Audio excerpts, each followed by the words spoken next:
Buenos días, señores. Hoy vamos a hablar del imperfecto, que es otro tiempo que usamos para hablar del pasado.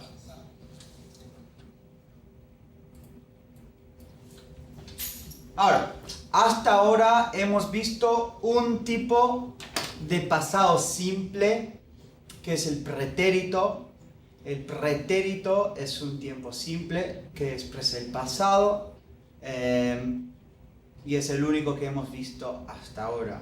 Lo que vamos a ver ahora es el imperfecto, que tiene varios otros usos cuando es comparado con el pretérito.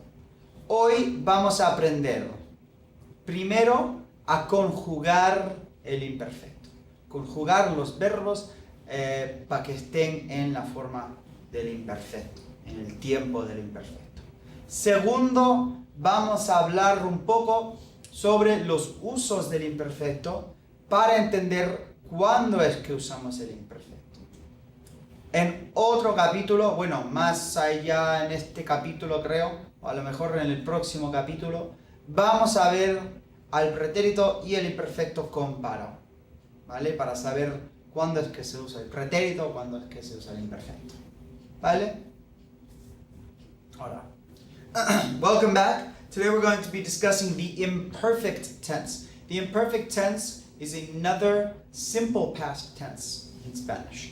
So far, we've been looking at the preterite tense, which we started not too long ago.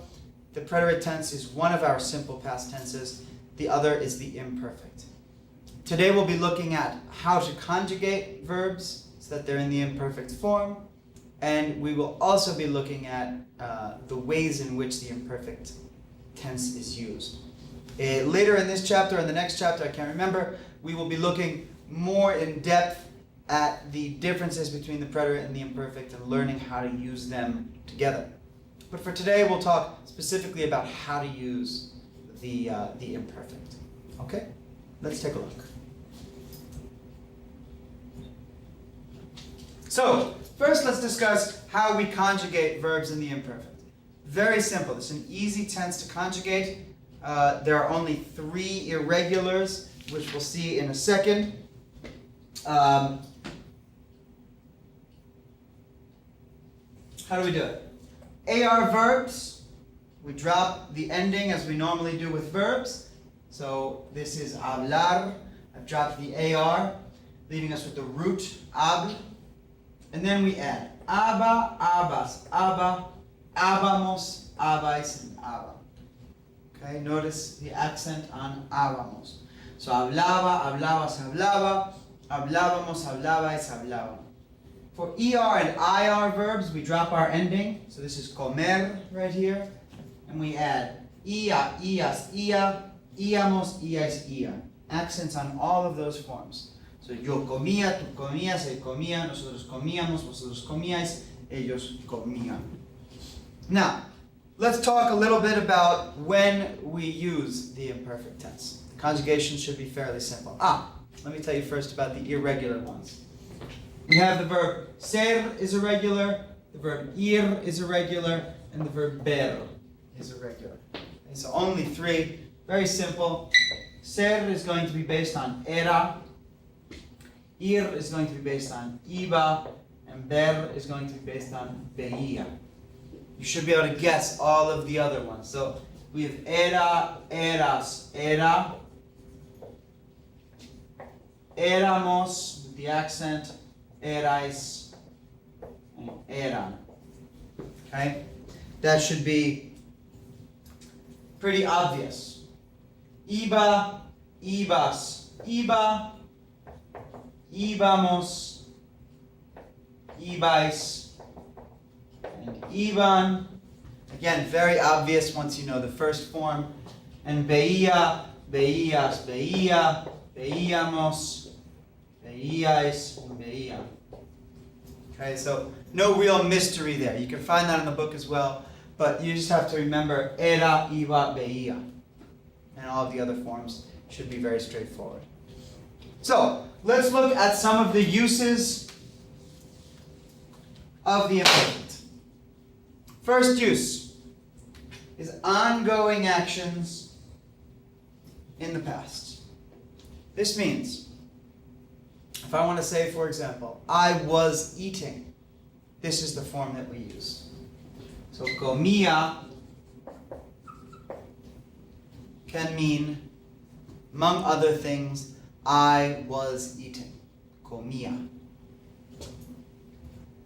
We also use the imperfect for habitual actions.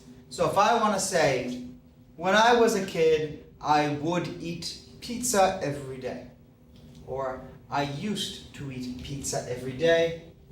We can use the same verb form. There'd be more to the sentence. Cuando era niño, comía pizza todos los días. Okay, so this can be used for habitual actions as well. Things that are repeated. Time and age, we always use the imperfect. So, eran las 3 de la tarde. Okay? Or, era joven. I was young. Or, tenía 30 años. Which can either mean I was 30 years old, or he or she or you in the formal was 30 years old. Okay? Let's just put that as yo tenía 30 años. We also use the imperfect to talk about physical, mental, or emotional conditions in the past. So if I want to say I was sad, describing this condition in the past, I'm going to use the imperfect. If I want to say they were nervous, I'll use that to describe that condition. If I want to say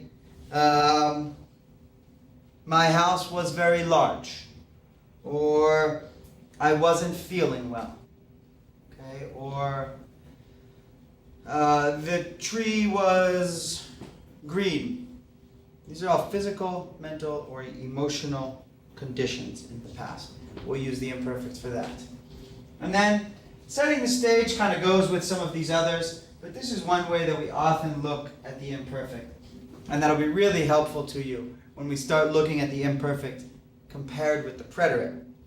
As this idea of the imperfect is often used for setting the stage. You'll see as we get a little further into this, the preterite is what we use more to propel a story forward, because we use it for the completed actions in a story.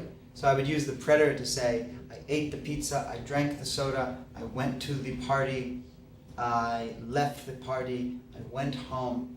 Whereas the imperfect is what we'll use to set the stage. So to say, it was cold outside, it was 9 o'clock at night, I was tired, the people at the party were crazy, my bed was comfortable, and we'd be setting the stage with the imperfect. Okay, so ongoing actions, I was eating, we were drinking, it was snowing. Habitual actions, I used to eat a lot, I would go to school every day.